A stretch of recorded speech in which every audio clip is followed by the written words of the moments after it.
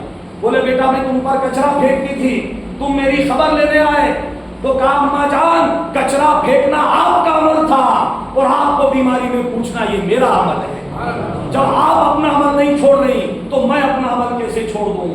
اللہ اکبر۔ وہ بڑھیا اتنی متاثر ہوئی، کہا بیٹا تم کیا تعلیم دیتے ہو؟ میں نے تمہارے بارے میں بہت غلط سبق سنا ہے کہ تم تو جادوگر ہو، معاذ اللہ، تم تو پاگل ہو، اس طرح کے لوگ کہتے ہیں۔ تو کہا کہ اماں جان نہ میں جادوگر ہوں نہ پاگل ہوں، میں تو اللہ کا رسول بن کر آیا ہوں، رحمت بن کر آیا ہوں۔ بولے بیٹا تم کیا تعلیم دیتے ہو؟ کہا اماں جان میری تعلیم ایک ہی ہے، لا الہ الا اللہ محمد رسول اللہ۔ اس بڑھیا نے جب یہ سنا تو کہا کہ میں آپ پر آپ کے اخلاق دیکھ کر آپ پر ایمان لاتی ہوں، مجھے کلمہ پڑھا دیجیے اور اپنے مذہب میں شامل کر دیجیے۔ میرے بھائیوں، اسلام کا پیغام یہ ہے کہ گالی دینے کا جواب گالی نہیں ہوتی ہے، گالی دینے والوں کو دعائیں دی ہمارے نبی، پتھر برسانے والوں پر پھول برسائے ہیں، جنہوں نے راستے میں کانٹے بچھائے ہیں ان راستوں میں آپ نے پھول بچھائے میرے بھائی، جنہوں نے نبی کی شان میں گستاخیاں کی آپ نے کسی سے کوئی بدلہ نہیں لیا بلکہ سب کو معاف کر دیا۔ مکے کے اندر جہاں پر آپ کو تنہائی میں ہجرت کرنی پڑی تھی، سارا مکہ آپ کا دشمن تھا، لیکن جب آپ نے مکہ فتح کیا سارے دشمن تھر تھر کانپ رہے تھے کہ آج ہمارا حساب ہوگا، آج محمد عربی کی تلوار کسی کی گردن نہیں بخشی، سب کے سر قلم کر دیے جائیں گے۔ سارے دشمن تھر تھر کانپتے ہوئے فتح مکہ کے وقت آپ کے سامنے آئے۔ آپ نے پوچھا اے لوگوں آج مجھ سے کس سلوک کی امید کرتے ہو؟ تم نے میرے صحابہ کو شہید کیا، تم نے مجھے بھوکا پیاسا رکھا، تمہاری وجہ سے مجھے غار میں چھپنا پڑا، تمہاری وجہ سے مجھے رات میں جان بچا کر کے مکہ سے مدینہ جانا پڑا، تم نے میرا گھر بار چھین لیا، تم نے میرا وطن چھین لیا، آج بتاؤ میں تمہارے ساتھ کیا سلوک کروں؟ سارے دشمن بولے یا رسول اللہ جو چاہے کر سکتے ہیں، تو فرمایا گواہ ہو جاؤ میں نے تم سب کو معاف کر دیا اور کسی سے کوئی بدلہ نہیں لیا۔ میرے بھائیوں، نبی اکرم کا یہ پیغام تھا، اسی لیے آج گوگل پر سرچ کریے the fastest growing religion of the world، دنیا کا سب سے تیزی سے بڑھتا ہوا مذہب کون سا ہے؟ تو گوگل بتائے گا اسلام is the fastest growing religion of the world، دنیا کا سب سے تیزی سے پھیلنے والا اگر کوئی مذہب ہے تو وہ اسلام ہے۔ 1.5 کروڑ مسلمان پوری دنیا کے اندر میرے بھائیوں آج پوری دنیا میں سانس لے رہے ہیں، نبی کا کلمہ پڑھنے والے ہیں۔ یہ 1.5 کروڑ مسلمان 1400 سال کے پہلے اس دنیا میں کوئی مسلمان نہیں تھا، نبی نے وہ انقلاب پیدا کیا۔ 23 سال کی مدت میں 40 سال تک کسی کو پتا نہیں تھا کہ نبی بن گیا ہے، 40 سال کے بعد اللہ نے نبوت فرمایا، اور 40 سال کے بعد جس طرح آپ نے کلمے کا اعلان فرمایا 23 سال میں سارے عرب کو کلمہ پڑھا دیا۔ تو آج ضرورت اس کی ہے میرے بھائیوں کہ ہم اور آپ وقت ہونے والا ہے، اور وقت کے پیش نظر میں اپنی گفتگو کو یہیں پر ختم کرنا چاہتا ہوں۔ اور اسی لیے میرے بھائیوں یہ پیغام صرف آپ کے گاؤں کے لیے نہیں، سوشل میڈیا کے ذریعے پوری دنیا کے اندر پیغام یہ جاتا ہے۔ بامن ستا سے لے کر کے دلی تک جو تقریر ہوتی ہے وہ اسی حساب کی ہوتی ہے کہ لوگ آپس میں جڑ جائیں، لوگوں کے بیچ میں بھید بھاؤ ختم ہو جائے، دشمنی ختم ہو جائے، اور سب ایک خدا کے بندے بنتے نظر آئیں۔ اللہ تعالیٰ سے دعا ہے مولا کریم ہمیں اور آپ کو سننے کے ساتھ ساتھ عمل کرنے کی توفیق عطا فرمائے۔ اقبال فرماتے ہیں کہ محمد سے وفا تو نے تو ہم تیرے ہیں، یہ جہاں چیز ہے کیا لوح و قلم تیرے ہیں، وما علینا الا البلاغ۔ سنت ادا کریں۔